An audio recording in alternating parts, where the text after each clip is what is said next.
নবীজি বললেন মান রব্বু হাদাল জামাল আও লিমান হাদাল জামাল, এই উটকার, অথবা নবী বললেন এই উটের মালিক কে?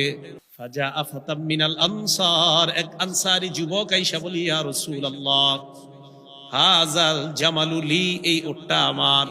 নবীজি বললেন আফালা তাত্তাকিল্লাহা ফি হাদিহিল বাহিমাতিল্লাতী মাল্লাকাকাল্লাহু ইয়্যাহা, তুমি কি এই বোবা প্রাণীর ব্যাপারে আল্লাহকে ভয় করো না? যে আল্লাহ তোমাকে এই বোবা প্রাণীটির মালিক বানিয়েছেন, ওই আল্লাহকে কি তুমি ভয় করো না? নবীজির যখন ইস্তেনজা উযু করার প্রয়োজন হতো, আল্লাহ নবী উঁচু জায়গা তালাশ করতেন অথবা খেজুর গাছের ঝুপড়ি তালাশ করতেন উযু ইস্তেনজা করার জন্য।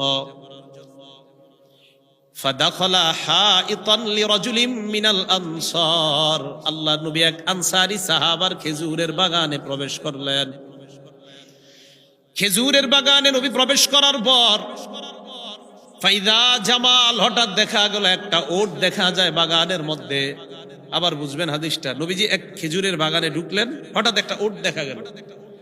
ফালাম্মা রাআন নাবিয়্যা সাল্লাল্লাহু আলাইহি ওয়াসাল্লাম, ওট যখন আল্লাহর নবীকে দেখলো, নবী উটকে না, ওট যখন নবীকে দেখলো, হান্না হাত্তা জারাফাত আইনা, আল্লাহর নবীকে দেখা মানুষ যেমন চোখের পানি ছেড়ে কান্না করে দেয়, নবীকে দেখে ওট চোখের পানি ছেড়ে কান্না করা শুরু করে দেয়।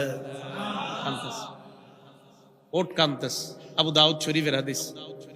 ফাতাহুন নবী সাল্লাল্লাহু আলাইহি ওয়াসাল্লাম, আল্লাহ নবী উটের কাছে যান, যাওয়ার পর মাসাহা জিফরা, উটের এই জায়গায় হাত রেখে আল্লাহর নবী মালিশ করে দেয়, আদর করে দেয়।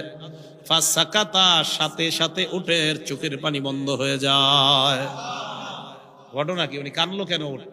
নবীজি বললেন মান রব্বু হাদাল জামাল আও লিমান হাদাল জামাল, এই উটকার, অথবা নবী বললেন এই উটের মালিক কে? ফাজা আফতাম মিনাল আনসার, এক আনসারী যুবক আইসা বলি ইয়া রাসূলুল্লাহ হাযাল জামালু লি, এই উটটা আমার।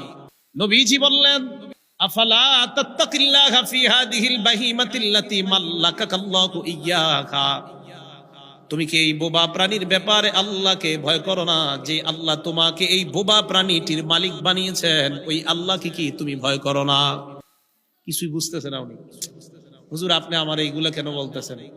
এই ওটা আমার, আপনি আমারে বলতেছেন আমি আল্লাহকে ভয় করি না। আমি তো আল্লাহকে ভয় করি হুজুর।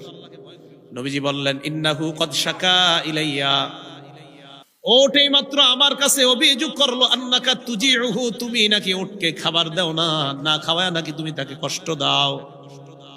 হাদিস দ্বারা বোঝা যায় ওট কত মানুষকে দেখলো, কারো কাছে অভিযোগ জানায় না। রহমতের নবী কি দেখা আল্লাহর নবীর কাছে ওট অভিযোগ জানা দেয়। তাই নবীজিকে আল্লাহ বললেন আমি আপনাকে গোটা জগতের জন্য রহমত স্বরূপ প্রেরণ করলাম। যেই রসুল হাইওয়ান জানোয়ারের জন্য দয়া আর রহমত, বলেন তো আমাদের প্রতি, মানুষের প্রতি ওনার দয়া কি কম না বেশি? আর আমরা ইমানদারের মধ্যে বিভিন্ন দল, কিন্তু সবাই বলি ওনাকে ভালোবাসি।